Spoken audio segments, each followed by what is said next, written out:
I still show up on time. Stay a minute, another minute. Hold on a second, I love this moment, yeah. Stay a minute, another minute. Hold on a second, I love this moment, yeah. Stay a minute, another minute. Hold on a second, I love this moment.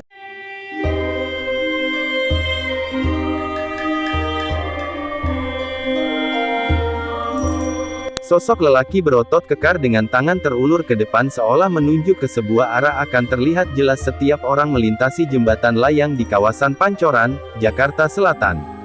Berbalut awan putih atau langit senja, sosok setinggi 11 meter itu, dengan tiang penyangga menjulang 27 meter tersebut, menjadi pemandangan yang sejenak mengalihkan perhatian dari sesaknya jalanan di kawasan ini. Orang-orang menyebutnya patung Pancoran. Nama aslinya adalah patung Dirgantara, kata Hubertus Sadirin, ahli konservatori dari Balai Konservasi Dinas Pariwisata, Sabtu, tanggal 6 September tahun 2014. Patung ini dibuat oleh pematung Indonesia, Edi Sunarso, pada tahun 1964 sampai tahun 1965. Dibangun pada era pemerintahan Presiden Soekarno, papar Sadirin, patung ini dibangun untuk menunjukkan kekuatan, kepemimpinan, dan kemegahan Indonesia di udara, di Dirgantara. Bila cermat diamati, lanjut dia, lokasi patung ini berada tepat di depan markas besar Angkatan Udara. Pose Bung Karno. Namun, pembuatan patung tersebut juga melibatkan antara lain keluarga Arca Yogyakarta, perusahaan pengecoran patung perunggu artistik dekoratif Yogyakarta pimpinan I Gardono, dan PN Hutama Karya dengan Sutami sebagai arsitek pelaksana. Model patung ini adalah Bung Karno Soekarno, Red. Beliau memeragakan posenya. Namun, wajah patungnya adalah Pak Edi, tutur Sadirin. Patung Pancoran dibuat dengan bahan perunggu. Adapun tiang penyangganya berbahan beton. Total bobot patung ini mencapai 11 ton. Dengan bahan tersebut, biaya pembuatannya pun tak murah, tetapi Sadirin tak bisa menyebutkan nominal biaya yang tepat.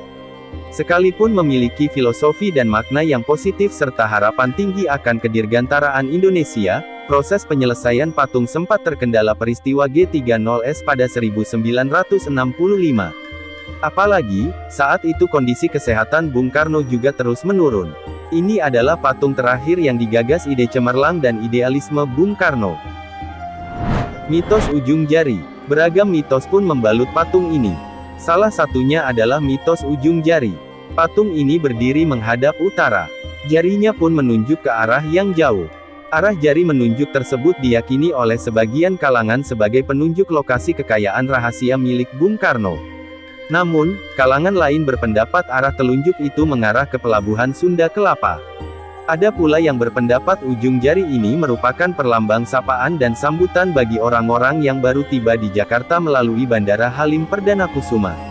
Mitos itu bukan berdasar kajian ilmiah, ujar Sadirin.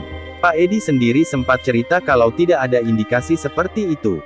Patung ini kan adanya di belakang markas AU, jadi ya gambarannya untuk memimpin penerbangan Indonesia agar lebih maju, papar dia.